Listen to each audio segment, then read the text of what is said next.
This is Matt for Boxing Social in association with Empire Fight Store. Delighted to be joined by Chris Kongo. Chris, first off, how are we? You're here in Manchester, big fight for your British title fight. How are we?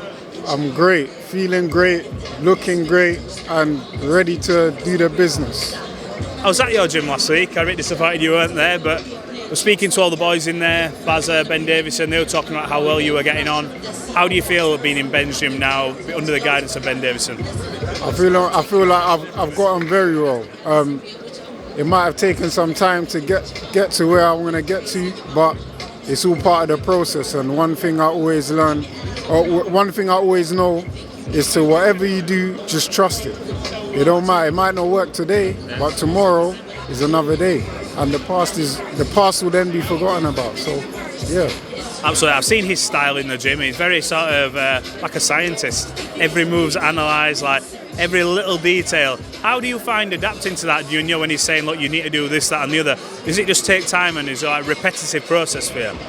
It is a repetitive process, and obviously it took some time, but I think now I'm getting it a lot quicker, and we're getting to that stage where I'm starting to understand these types of, breakdowns and fundamentals and errors that I make, So yeah, it's all going well. This is a huge fight for you, British title fight. Ekow Essuman then's coming in a good run of form, beat the likes of Samuel Antoine, I think Darren Tetley on the way here. What have you got to be wary of with Ekow coming into this fight? What does he do well that you have to be sharp and wise to? He does quite a few things well, closing the distance. He does that very well. But he does quite a few things. But you know what? The main thing is about myself, and that's what I'm thinking about. Think about what I'm gonna do, not what he's gonna do. I spoke to Baz in the gym the other week, and he said this could be a fight that makes you look really good in terms of your style.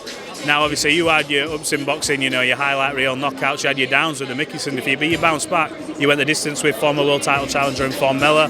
This is really your sort of big stage to show what you're about. How much are you looking forward to and thriving off that pressure? You're ready for this, aren't you? 1,000,000%. I'm so buzzing for this, and I just can't wait, man. So, yeah, we're ready. How do you win this fight? A lot of people are saying like the odds are reflecting an even fight. How, in your heart of hearts, do you believe that you beat Ekow on Saturday? I believe if he comes and brings it and applies this crazy pressure, I'll knock him out. But as well, if he's his normal self and does what he does, 7-8 punch combination, he's gonna get clipped.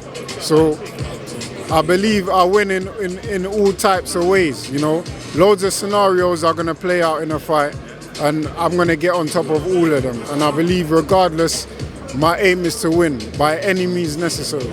I think I caught up with you, it might have been in Camden Boxing Club a few months ago, and I asked you about all the big names you link with, because you get asked the same questions, Conor Ben, Florian Marco, blah, blah, blah, all the time, so I know you must get sick of it. But is this for you about putting that division and all them big names on notice? Is that what this performance does for you? Go, you know what, are you going to accept the fight with me now? 1,000,000%. I believe we gotta take fights like this to make it happen. So once I beat Ekow, then I can go on and talk about other names. But right now, that's the main focus. Is it hard to not look past what's in front of you? I don't mean that as a disrespect to Ekow. Ekow is British champion. He's earned his stripes, you know what I mean? But you're always linked with that bigger fight with a Mark or with a Ben. Is it hard to not look past that? No, because we're focused on the task, and it's a step at a time. We're on step 1. We can't just look at step 3 and 4. We gotta go get past 1 first. Right, have you got a message for all your fans, your supporters, the people who are getting behind you on Saturday, the people who will be there in Manchester, ready to watch you do your thing? Yes, everyone travelling up and down. I've got about 60, 70 people travelling up from London. And listen, I love you all. Thank you for the support, and trust me, I'm bringing the titles back home, baby. Yeah, we're ready. Chris, I appreciate you talking to Boxing Social. We're going to catch up after the fight. Appreciate your time as always, bro. Thank you.